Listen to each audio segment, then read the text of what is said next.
今天是一个还算比较有看点的车吧，维多利亚的首款巡航车，Simply V70。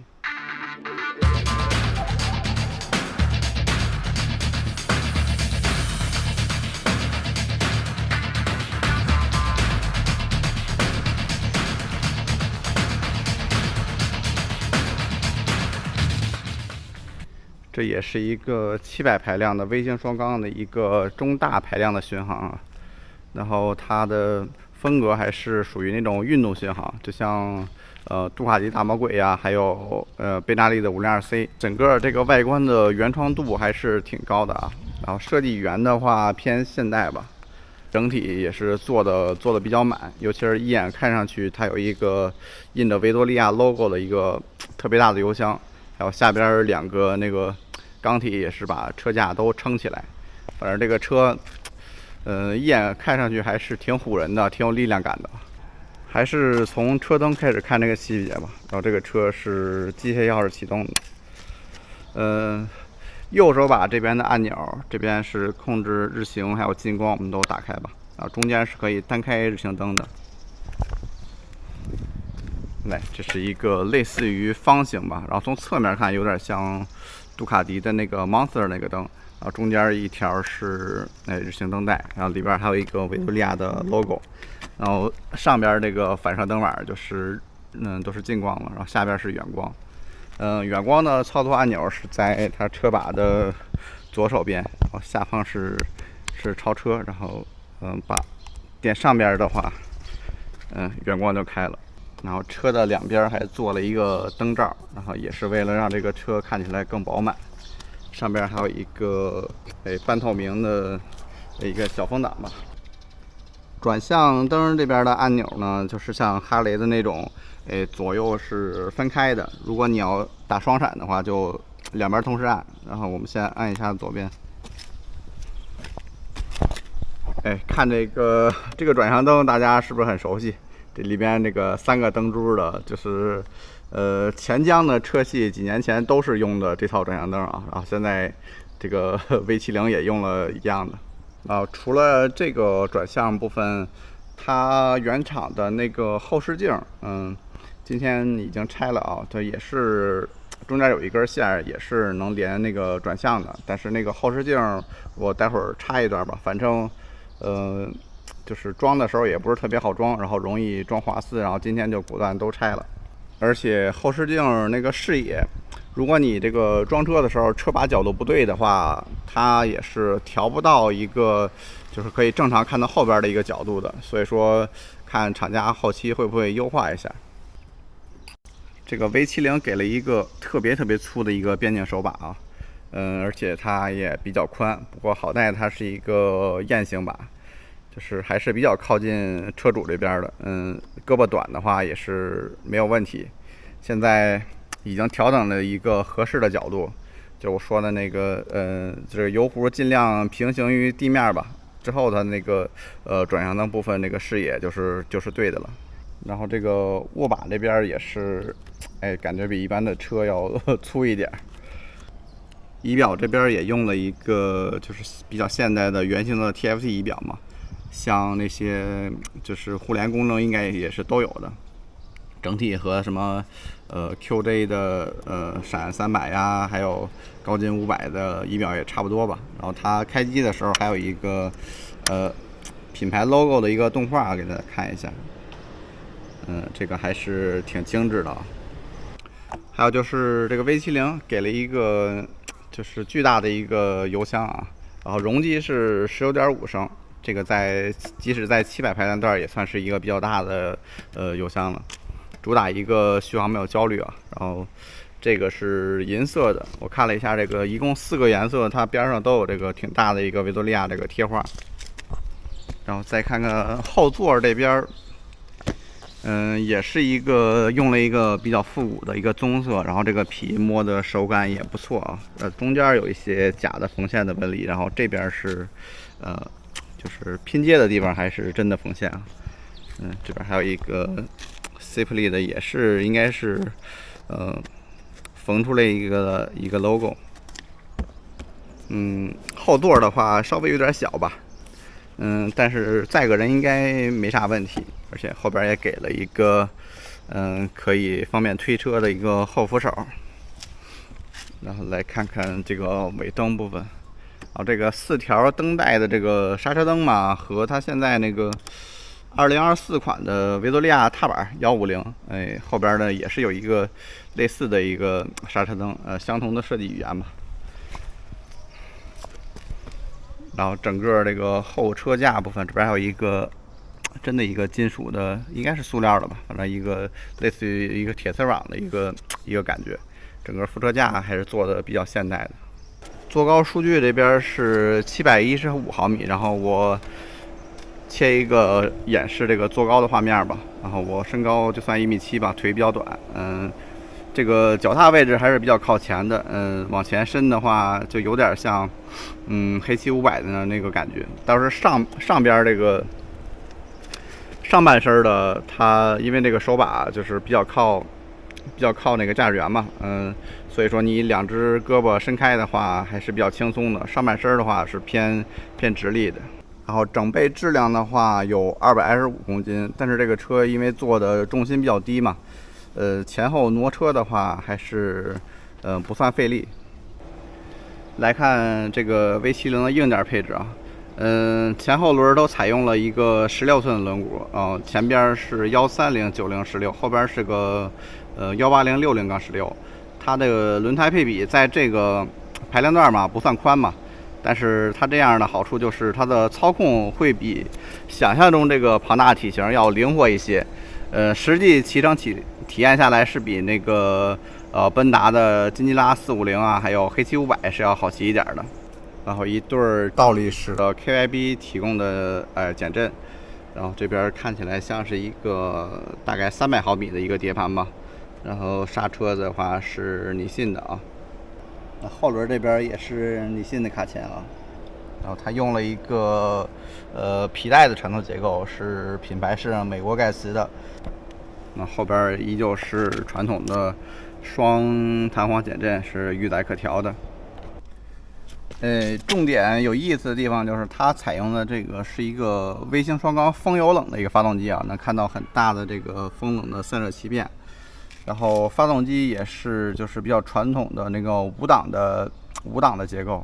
参数部分呢，我就直接打在屏幕上嘛。然后它最大功率是只有31千瓦，不过它明显是属于像哈雷之前用的那种风冷的，就是很古典的微型巡航的发动机。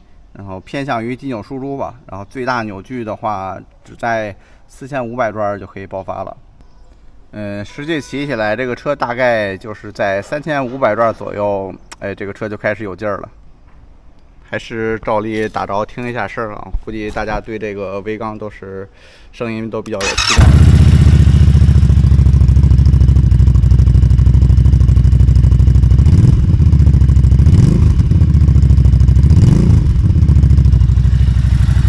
这个排气声总体感觉跟奔达的车差不多，倒是没有哈雷的那种马蹄音儿。怠速震动的话还是有一点的，车把这一边，但不算大吧。然后就上路骑吧。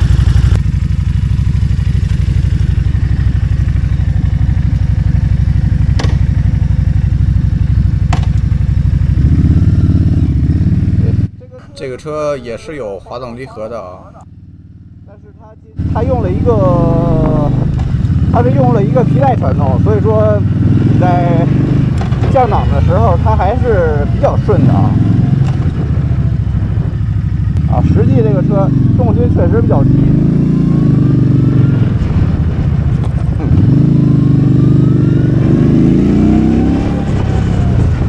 基本上你拧到3000转的时候，这个车就要拖着你走了。来，我们先爽一把吧。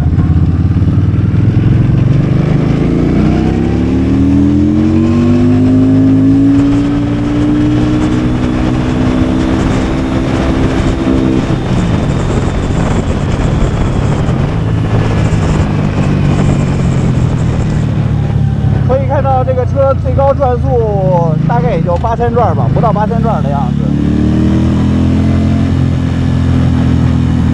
主要的话，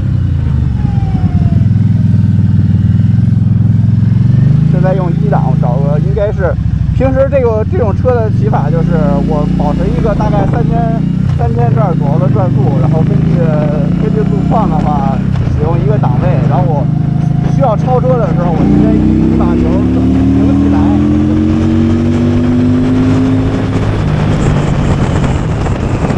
3档的话就是表显成破百。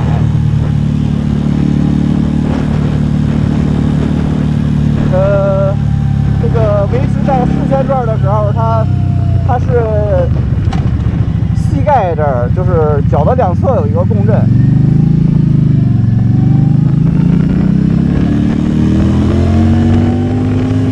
倒是高转的时候，那个震动很频繁，但是很小。就是在4、5千的时候，这个震动是比较明显的。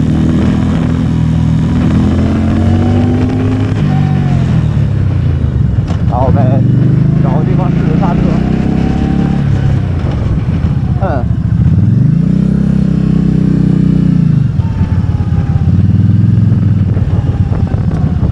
哎，这刹车毕竟是品牌货。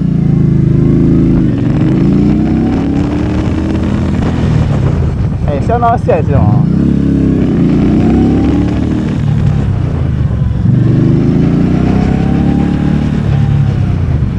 哎，这前后刹的手感不用说，反正直接好评吧。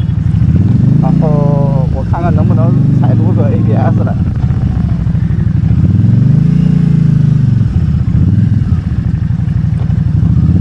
这由于前后轮都是很厚的嘛，然后这过减震的话，这也是比较舒服。哎，后刹的话踩到底直接就出来了，然后 ABS 属于那种比较舒，弹脚感觉比较大的吧。然后前轮这边能感觉到，但是那个不明显。前轮这边的 ABS 就是比较密的。这边还上了，我看能不能，直接掉个头吧。而这个车重心非常稳，然后我其实这种小范围的掉个头也是能转得过来的。这车就是它实际的操控感觉是要比想象中的好很多的。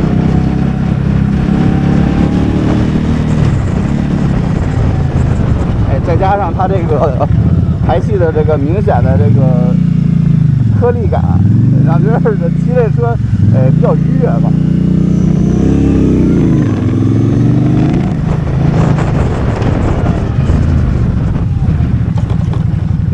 像这种过这种大盘头，都感觉不是特别难受。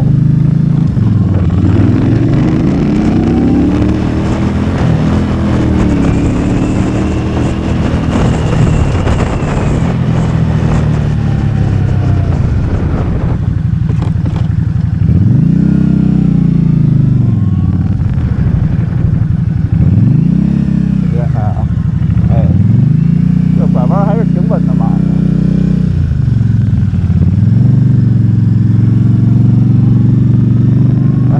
到那儿去开个车。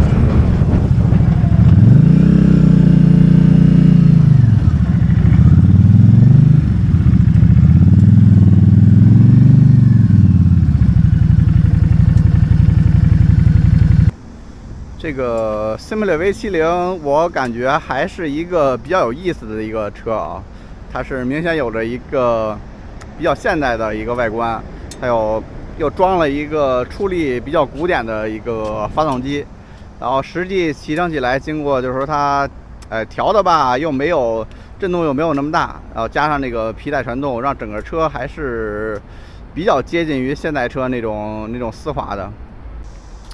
这些硬件上嘛，像轮胎、减震、卡钳用的都是反正是大牌子的产品，调的也都还不错吧。加上它这个车重心比较低，前后轮它没有采用那种大宽胎，保证这个车还有点操控性。突然觉得这个车就是可玩性还确实比较高，相比奔达旗下的那些，就是除了外观以外，本身车不咋好骑。这个维多利亚这个 V70，确实还是真的有点意思的啊。售价方面，它定了一个26777，有零有整的。这个价格也确实，算是比较低了。就是总结下来，就是实际骑起来给你的惊喜要大过就是你直接看到它时候的那个预期吧。反正这个 V70我个人还是比较喜欢的。这个现代的配置和复古的这个发动机，结合的还不错吧。那这期这个 Simply V70就给大家试到这儿了。